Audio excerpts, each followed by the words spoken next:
Let's go. அன்பு சகோதர சகோதரிகளே, இந்த அருமையான மாலை வேளையிலும் இந்த ஜூம் மீட்டிங் மூலமாக உங்களை சந்திப்பதிலே தேவன் செய்த கிருபைக்காக நான் மிகவும் நன்றி செலுத்துகிறேன். இப்பொழுது கூட நாம் நம்முடைய வேதத்திலிருந்து, பரிசுத்த வேதாகமத்திலிருந்து தியானத்திற்காக வெளிப்படுத்தின விசேஷம் 2ஆம் அதிகாரத்துல இப்படி சொல்லப்பட்டிருக்கிறது. 2ஆம் அதிகாரம் 5ஆம் வசனத்திலே, ஆகையால் நீ இன்ன நிலைமையிலிருந்து விழுந்தாய் என்பதை நினைத்து மனந்திரும்பி ஆதியில் செய்த கிரியைகளை செய்வாயாக. இல்லாவிட்டால் நான் சீக்கிரமாய் உன்னிடத்துல வந்து நீ மனந்திரும்பாத பட்சத்தில் உன் விளக்கு தண்டை அதிலிருந்து நீக்கி போடுவேன். இது எபேசு சபைக்கு எழுதும்படியாக கர்த்தர் இதை சொல்லுவதை நாம் பார்க்கிறோம். இந்த இடத்துல எபேசு சபையை குறித்து நாம் பார்க்கும் பொழுது அவர்களை குறித்து கர்த்தர் தாமே சொன்ன காரியங்கள் என்னவென்றால், அவர்களுடைய பிரயாசத்தை அறிந்திருக்கிறேன் என்கிறார். அவர்கள் பொறுமையா இருப்பதை அவர் கூறியிருக்கிறார். அதுபோல் அவர்கள் பொல்லாதவர்களுடைய செயல்களை சகிக்க மாட்டாதிருக்கிறார்கள் என்பதையும் சொல்லியிருக்கிறார். கர்த்தருடைய நாமத்து நிமித்தம் அவர்கள் இலைப்படையாமல், அவர்கள் சோர்ந்து போகாமல் அவர்கள் இருப்பதையும் அவர் சொல்லியிருக்கிறார். அது மட்டுமல்லாமல் அவர்களுடைய பொறுமையான அந்த காரியங்களை சொல்லியிருக்கிறார். அதே நேரத்துல அந்த எபேசு சபைக்கு அவர் சொல்லும் பொழுது, நீ ஆதியிலே கொண்டிருந்த அன்பை விட்டா என்று அவர் சொல்லியிருக்கிறார். அப்படியானால் இன்றைக்கு நம்மிடத்திலே என்ன காரியங்கள் காணப்படுகிறது என்று பார்க்கிறோம். அந்த இடத்துல அவர் அந்த ஆதியிலே கொண்டிருந்த அன்பை விட்டா என்று அந்த குறையை அவர் சொன்ன பிறகு தேவன் அவர்களிடத்துல சொல்லுகிற காரியம், நீ இன்ன நிலைமையிலிருந்து விழுந்தா என்பதை நினைத்து அதை மணந்திரும்பு. இன்றைக்கும் கூட நாம் சில நேரங்களில நம்முடைய சபையாக இருக்கட்டும், நம்முடைய தனிப்பட்ட வாழ்க்கையாக இருக்கட்டும், நம்முடைய ஊழிய காரியங்களிலாக இருக்கட்டும், அல்லது நமக்கும் தேவனுக்குமான உறவிலாவது இருக்கட்டும், ஏதாவது சில நேரங்களில சில காரியங்களில் நாம் ஏதாவது ஒரு வகையில நாம் விழுந்து போகிறோம், அல்லது நாம் சில இடங்களில் நமக்கே தெரியாமல் கூட நாம் அவரை விட்டு விலகி போகிறோம். ஆனால் நாம் அதை சரி செய்ய வேண்டும் என்றால், நாம் எங்கே இருந்து விழுந்தோம், எங்கே இருந்து விலகினோம், நாம் எங்கே அதை துளைத்தோம் என்றை நாம் யோசித்து சிந்தித்து அங்கே நாம் தேட வேண்டும் என்பதுதான் இந்த வசனத்தினுடைய ஒரு கோட்பாடாக இருக்கும். நாம் பார்த்து கொண்டோம் என்றால் இதற்கு ஆதாரமாக சில காரியங்களை நாம் காணலாம். ஆதியாகம புஸ்தகத்திலே நாம் பார்த்தோம் என்றால், நாம் ஆதியாகமம் 13ஆம் அதிகாரம் 9ஆம் வசனத்திலே வாசித்து பார்க்கும் பொழுது நாம ஏற்கனவே நம்மளுக்கு நன்றாக தெரிந்த காரியம், அதனால் அதிகமாக அந்த கதைகளை நாம் சொல்ல வேண்டிய அவசியம் இல்லை. இந்த காரியம் ஆபிரகாம் எகிப்திலிருந்து திரும்பி வருகிறார். பஞ்சத்தின் நிமித்தமாக எகிப்துக்கு போன ஆபிரகாம் அங்கிருந்து திரும்பி வருகிறார். அப்படி எகிப்திலிருந்து திரும்பி வந்த ஆபிரகாம் அங்க என்ன செய்கிறார், ஒரு துறவை விட்டு அங்கு ஆபிரகாமும் அவரோடு கூட வந்த லோத்தும் அங்கே இருக்கிறார்கள். முதலாவதாக லோத்தும் ஆபிரகாமும் அங்கு வருவதற்கு முன்பதாகவே நாம் எல்லாருக்குமே தெரியும், ஆபிரகாமை ஆண்டவர் காரானூரிலே இருக்கிறதுக்கு முன்பதாகவே, அதாவது காரான் அல்லது ஆரான் என்று சொல்லுகிற அந்த ஊரிலே இருப்பதற்கு முன்பதாகவே ஆபிரகாமை தேவன் அழைத்திருக்கிறார். அது அப்போஸ்தல நடபடிகளிலே அந்த காரியம் இருக்கிறது. அவர்கள் ஊர் என்ற தேசத்தில் இருக்கும்போதே அழைத்திருக்கிறார். அப்படி அழைத்த போது அந்த அழைப்பிற்கு ஆபிரகாம் மட்டும் அந்த அழைப்பிற்கு செவி கொடுக்காமல், ஆபிரகாமினுடைய தகப்பன், ஆபிரகாமினுடைய அண்ணன், அந்த ஆபிரகாமினுடைய அண்ணன் மகன் எல்லாரும் சேர்ந்து என்ன செய்கிறார்கள், அவர்கள் அந்த அழைப்பிற்கு செவி கொடுத்து அவர்கள் வருகிறார்கள். ஆனால் அவர்கள் ஆரானூர் மட்டும் வரும்போது நின்று விடுகிறார்கள். அதன் பிறகும் கூட ஆபிரகாமுடைய தகப்பன் இறந்த பிறவாக ஆபிரகாமை கர்த்தர் மீண்டும் அழைக்கிறார். மீண்டும் தான் தெரிந்து கொண்ட இடம் இது கிடையாது, நீ இன்னும் போக வேண்டும் என்று அழைக்கிறார். அப்படி அவர் மீண்டும் அவர் கீழ்ப்படிந்து போகும் பொழுது ஆபிரகாமினுடைய அண்ணன் மகனாகிய லோத்தும் அவரோடு கூட சேர்ந்து ஆபிரகாம் மேல் வைத்திருந்த அன்பின் நிமித்தமாக, தேவன் ஆபிரகாம் கூட இருக்கிற தேவன் மேல் வைத்திருந்த அன்பின் நிமித்தமாக கூட செல்லுகிறார். அவரும் அந்த அழைப்புக்கு பாத்திரமானமாக கூட செல்லுகிறார். அப்படிப்பட்ட லோத்தும் ஆபிரகாமும் ஒரு குடும்பமாக வந்த சகோதரர்களாக வந்த அந்த இடத்துல, இந்த இடத்துல பார்த்தீர்கள் என்றால் ஆதியாகமம் 13 9ஆம் அதிகாரத்திலிருந்து நீங்கள் பார்த்தீர்கள், 9ஆம் வசனங்களிலிருந்து பார்த்திருக்கும் பொழுது அங்கு அவர்கள் இடத்துல பிரச்சனை காணப்படுகிறது. எகிப்திற்கு போய் வரும் பொழுது அந்த இடத்துல அவர்களுடைய அவர்களுடைய மந்தைகளையும் அவர்களுடைய மேய்ப்பர்களையும் அந்த இடம் தாங்கக்கூடாத அளவுக்கு பெரிதா இருந்தது என்று பார்க்கிறோம்.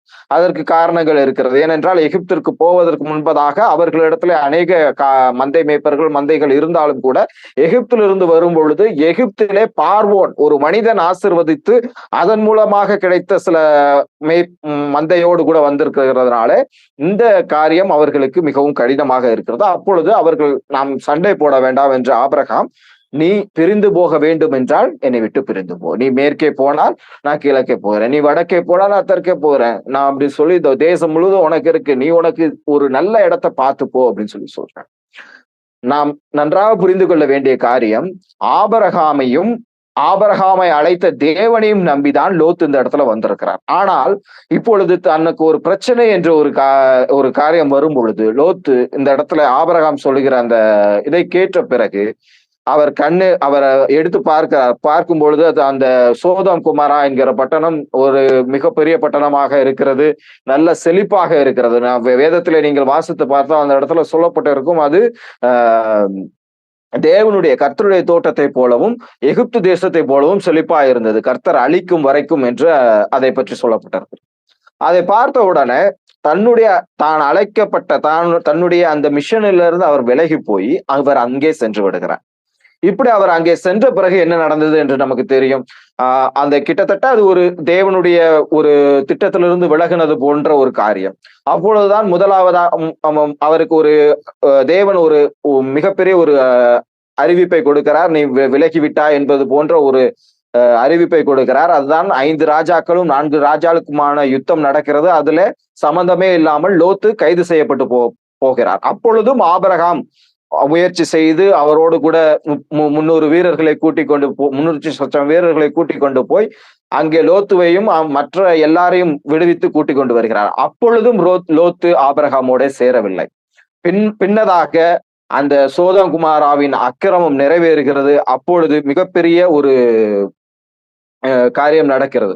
அப்பொழுது கூட ஆபிரகாமுடைய வேண்டுதலின் நிமித்தமும் லோத்தினுடைய நீதியின் நிமித்தமும், ஆபிரகாம் வேண்டினது ஒரு பக்கம் இருந்தாலும் லோத்து ஒரு நீதியான ஒரு மனிதனாகத்தான் இருந்தார். அந்த 2 தேவதூதர்கள் அங்க போனப்போ லோத்துவை தேடி கண்டுபிடிக்க வேண்டிய அவசியம் அவர்களுக்கு இருக்கவில்லை. லோத்துவே வந்து என்ன செய்தார், அவர்களை தன்னுடைய வீட்டுக்கு அழைத்து போனார். அப்படியானால் லோத்தும் ஒரு நீதிமானாக அந்த காலத்துல இருந்திருக்கிறார். அதன் நிமித்தமாகவும் ஆபிரகாமினுடைய வேண்டுதல் நிமித்தமாகவும் அந்த மக்களை அழிக்கும் பொழுது அந்த தேவதூதர்களை தரத்தரன்னு இழுத்துட்டு வந்து அவர்களை வெளியே விடுகிறார்கள். அப்பொழுது வந்து நீங்க இங்க இருக்காதீங்க, மலைகளுக்கு ஓடி போங்கள் என்று சொல்லுகிறார்கள். அப்பொழுது கூட லோத்து என்ன செய்கிறார், நான் அந்த மலைக்கு போகிறது ரொம்ப தூரமா இருக்கும், அந்த மலை ரொம்ப தூரமா இருக்கு, நான் என்ன செஞ்சிடறேன் அங்க பக்கத்துல இருக்கிற ஒரு சின்ன ஊருக்கு போறேங்கிறார்.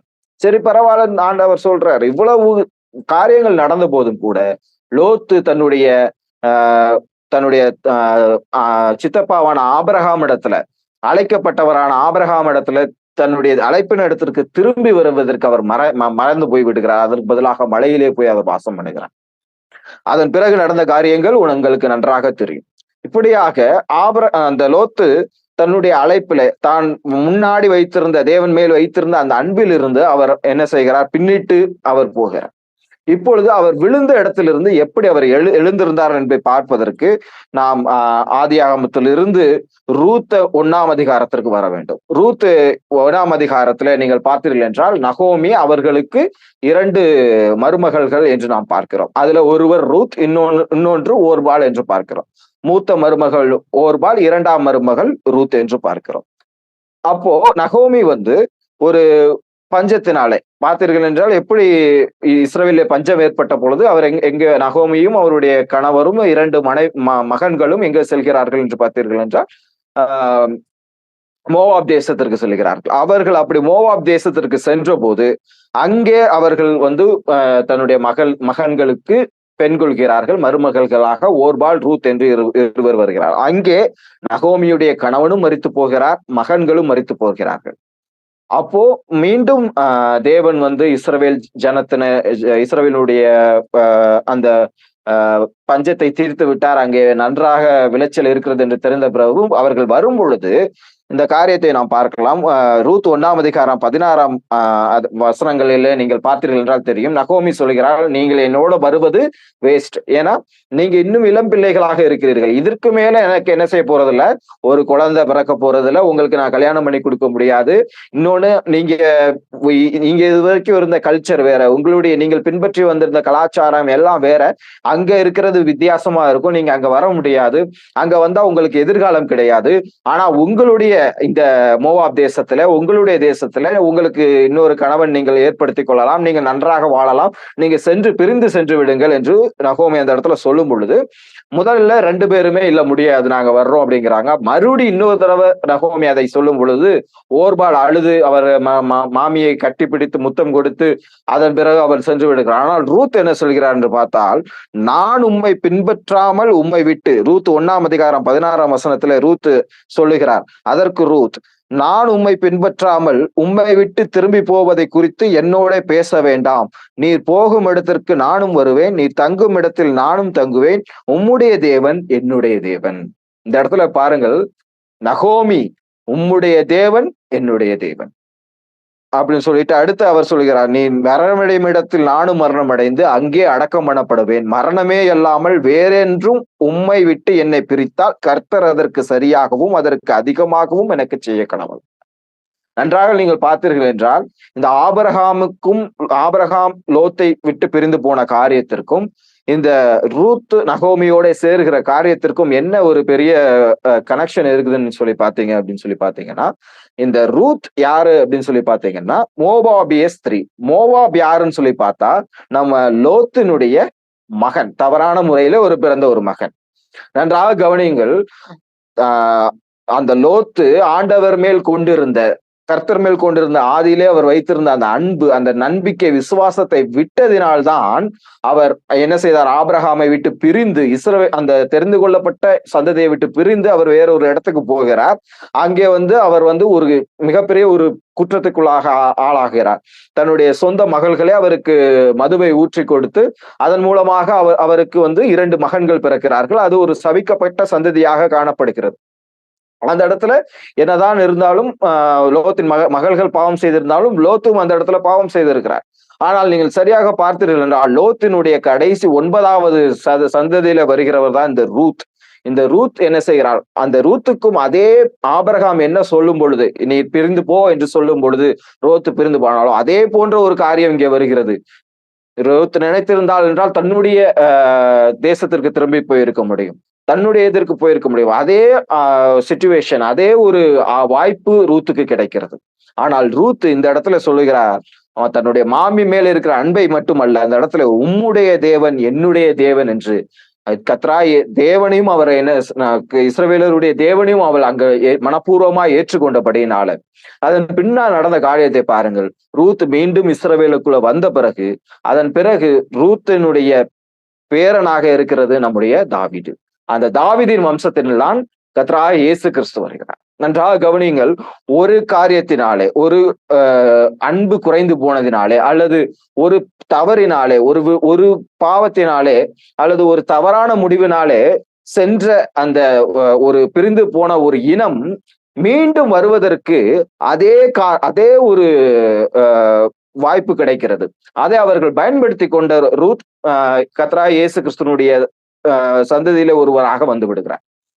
நான் இப்படி நினைக்கிறேன், இது என்னுடைய ஒரு கற்பனை. இதை நான் தியானிக்கும் பொழுது நான் நினைத்த ஒரு கற்பனை என்னவென்றால், ஒருவேளை லோத்து அந்த தினத்துக்கு பிரிந்து போகாது இருந்திருந்தால், லோத்து தேவன் மேல் வைத்திருந்த அன்பும் ஆபிரகாம் மேல் வைத்திருந்த அன்பும் அதிகமா இருந்து பிரிந்து போகாது இருந்திருந்தால் என்ன நடந்திருக்கும் என்று யோசித்து பாருங்கள். ஆபிரகாம் நிச்சயமாக தன்னுடைய குமாரனாகிய ஈசாக்குக்கு பெண் எடுப்பதற்காக தன்னுடைய வேலைக்காரனை தன்னுடைய பழைய ஊருக்கு அனுப்பியிருக்க மாட்டார். ஏனென்றால் லோத்து என்ற ஒரு நபர் இருக்கிறார், அவருக்கு 2 மகள்கள் இருக்கிறார்கள், ஒரு அருமையான ஒரு சந்ததி உருவாயிருக்கும். ஆனால் லோத்து அதை தவற விட்டு விட்டார். நான் இதை நினைக்கிறேன், இது வேதத்தில் அப்படி இல்லை, ஒருவேளை தேவனுடைய சித்தமாக இருந்திருக்கலாம். ஆனாலும் கூட அந்த லோத்து தவற விட்டதை அவருடைய 9வது சந்ததியாக இருக்கிற ரூத் சரியான இடத்துல தேர்ந்தெடுத்துக்கிறார். சரியான இடத்துல எங்கு அவர்கள் விழுந்தார்களோ, எங்கு அவர்கள் தொலைத்தார்களோ அங்கு அவர்கள் தேடி அதை கண்டு கொண்டார்கள். இதே புதிய ஏற்பாட்டுல நம்ம பார்க்கணும் அப்படின்னு சொன்னா கர்த்தராகிய இயேசு கிறிஸ்து வந்து சிலுவைக்கு போகும் பொழுது, அவர் அந்த பாடுபடும் மரணத்துக்குள்ளாக போகும் பொழுது அவரை அவர் அவர் அதை முன்னாக அறிவிக்கும் பொழுதே நம்ம பேதுரு என்ன சொல்லுகிறார் என்று பார்த்தா, நான் உம்மோட கூட சிலுவையில அறையினாலும் நான் பரவாயில்ல, நான் வந்துடுறேன், நான் உங்க கூட கடைசி வரைக்கும் இருப்பேன், யார் உங்களை விட்டு போனாலும் நான் போக மாட்டேன் அப்படின்னு சொன்னவரு, அப்ப இயேசு கிறிஸ்து சொல்றாரு, இது கோழி சேவல் கூவதற்கு முன்பதாக நீ 3 தரம் மறுதளிப்ப அப்படின்னு சொல்லி சொல்றேன். அதே போல் கர்த்தராகிய இயேசு கிறிஸ்து யார் என்று தெரியாது என்று மறுதளித்தான். அது மட்டுமல்ல, சபிக்கவும் சத்தியமிடவும் தொடங்கினான் என்றெல்லாம் இருக்கிறோம். தன்னுடைய உயிர் போய்விடுமோ என்ற ஒரு பயம்.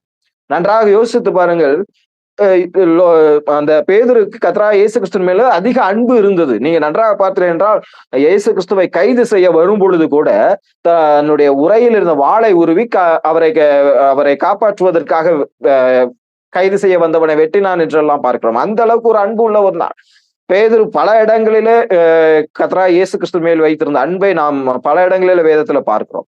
அப்படிப்பட்ட ஒரு நபர் கர்த்தராகிய இயேசு கிறிஸ்துவுக்கு என்ன ஆகும் என்று பார்ப்பதற்காகத்தான் அவர் போய் அங்க உட்கார்ந்து இருந்தார். மற்ற எல்லாரும் ஓடி போயிட்டாங்க. யோவான் வந்து கொஞ்சம் உள்ள நிறைய பேரை தெரிஞ்சிருந்ததுனால உள்ள இருக்கிறார். இவர் என்ன நடக்கும்னு பார்த்துட்டு இருக்கும் போது, இவருக்கு ஒரு பிரச்சனைன்னு வரும் பொழுது தேவன் மேல் இருந்த அந்த அன்பு, அந்த நம்பிக்கையை அவர் இழக்கிறார். அதனால அவர் என்ன செய்கிறார்? மறுதளிக்கிறார், சபிக்கிறார், சத்தியம் பண்ணுகிறார். இந்த காரியங்கள்லாம் நடந்து முடிஞ்ச பிறகு கூட அவர் அதற்காக வருத்தப்படுகிறார். கர்த்தராகிய இயேசு கிறிஸ்துல வருத்தப்படுகிறார். அவர் மறுபடியும் சீஷர்களோடு இருக்கிறார். அதன் பிறகு கர்த்தராகிய இயேசு கிறிஸ்து உயிர் தெழுந்த பிறகு அவரோட பேசிக் கொண்டிருக்கிறத நாம் பார்க்கிறோம். ஆனால் ஒரு இடத்துல நாம் பார்க்கிறோம், அந்த யோவான் அதை தெளிவாக தன்னுடைய சுவிசேஷத்துல எழுதியிருக்கிறார். கர்த்தராகிய இயேசு கிறிஸ்து 3 முறை அவரிடத்துல, பேதுருவே என் மேல் அன்பா இருக்கிறாயா என்று கேட்கிறார். 3 முறை. எப்படி 3 முறை அவர் மறுதளித்தாரோ அதே போல் 3 முறை பேதுருவிடத்தில் அன்பா இருக்கிறாயா என்று கேட்டு, பேதுருவை 3 முறை நான் அன்பா இருக்கிறேன் என்று சொல்லும்படியாக தேவனை வைக்கிறார். சோ தேவன் நாம் எங்கே ஒரு காரியத்தை நாம் விழுந்து போனோம் அல்லது எங்கே நாம் ஒரு காரியத்தை தொலைத்தோம் என்பதை தேவன் நன்கு அறிவார். அதுபோல் நமக்கும் தெரியும். அந்த காரியத்திற்கான ஒரு சரியான ஒரு பாதையை அல்லது ஒரு சரியான வாய்ப்பை மீண்டும் தேவன் தருகிறவராகவே இருக்கிறார் வாழ்க்கையில. அப்படி தரும் பொழுது நாம் அதை சரியாக பயன்படுத்திக் கொள்கிறோமா என்பதுதான் முக்கியம். அதுவும் பார்த்தீர்கள் என்றால் புதிய ஏற்பாட்டில நாம் பார்த்தீர்கள் என்றால் நிறைய இடங்களிலே தேவன் இது போன்ற ஒரு வாய்ப்பை கொடுத்து கொண்டே இருப்பார். சவுல் என்ற மனிதனை பற்றி நமக்கு தெரியும். அவர் கமாலியின் பாதத்தில் கல்வி கற்றவர், நியாயப்பிரமாணத்தின்படி குற்றம் சொல்ல முடியாதவர், அப்படி ஒரு மிகப்பெரிய ஒரு ஆளு. அது மட்டும் இல்லாம ரோம சிட்டிசன்ஷிப், ரோம குடியுரிமையும் இஸ்ரேல் குடியுரிமையும் இருக்கிறவர், மிகப்பெரிய பணக்காரர். அவரை பத்தி என்ன சொல்றாங்க அப்படின்னு சொல்லி பாத்தீங்கன்னா, அவரு நம்ம பைபிள்ல அவரும் கூடாரம் செய்கிற தொழில் உள்ளவர் அப்படிங்கிற போட்டிருக்கு. ஆனா வரலாற்று ஆராய்ச்சியாளர்கள் சொல்றது என்னன்னா, அவர் மிகப்பெரிய, அதாவது ரோம அந்த போர் வீரர்களுக்கான கூடாரங்களை அமைக்கிற அந்த பெரிய கான்ட்ராக்ட் பேசிஸ்ல பிசினஸ் பண்றதுன்னு சொல்றாங்க. பெரிய பணக்காரர். அப்படிப்பட்டவர் அவர் தன்னுடைய அந்த சவுலாக இருந்த பொழுது கர்த்தராகிய இயேசு கிறிஸ்துவை சந்திக்க முன்பதாக நன்றாக பாருங்க, அவர் அதற்கு முன்பதாகவும் அவர் மோசையினுடைய அந்த நியாயப்பிரமாணத்தை தான் அவர் பின்பற்றி கொண்டு இருக்கிறார். மோசையுடைய பிரமாணங்களில் இருக்கிறதெல்லாம் கர்த்தராகிய இயேசு கிறிஸ்துவை மையப்படுத்தினதாக தான் இருக்கிறது. அந்த நியாயப்பிரமாணத்தின் காரியங்கள் எல்லாம் செய்து முடிக்க வேண்டியவர் கர்த்தராகிய இயேசு கிறிஸ்து என்று கர்த்தராகிய இயேசு கிறிஸ்துவை மையப்படுத்தி தான் மோசையினுடைய நியாயப்பிரமாணங்கள் இருக்கிறது. அதை கொடுத்ததும் கர்த்தராகிய இயேசு கிறிஸ்து, அந்த காலத்தில் யெகோவா என்று அறியப்பட்டவர். தேவனைத்தான் அவர் வணங்குகிறார். ஆனால் தன்னுடைய அந்த யூத மார்க்கம் என்று அவர்கள் சொல்லிக் கொள்கிற அந்த நியாயப்பிரமாணத்தினுடைய சடங்காச்சாரங்களிலே அவர் மிகவும் அந்த ஒரு கடுமையானவராக இருக்கிறார். அந்த சடங்காச்சாரங்களை அப்படியே அவர் என்ன செய்கிறார்? அதை அப்படியே பார்த்து கொண்டு இருக்கிறார். அந்த சடங்காச்சாரங்களின்படியே நடந்து கொண்டு இருந்தார். அந்த சடங்காச்சாரங்கள் நிமித்தம் கிறிஸ்துவனுடைய சீஷர்களை அவர் துன்பப்படுத்துகிறவராக காணப்பட்டார். ஆனால் அவர் விழுந்த காரியம் அங்கதான்.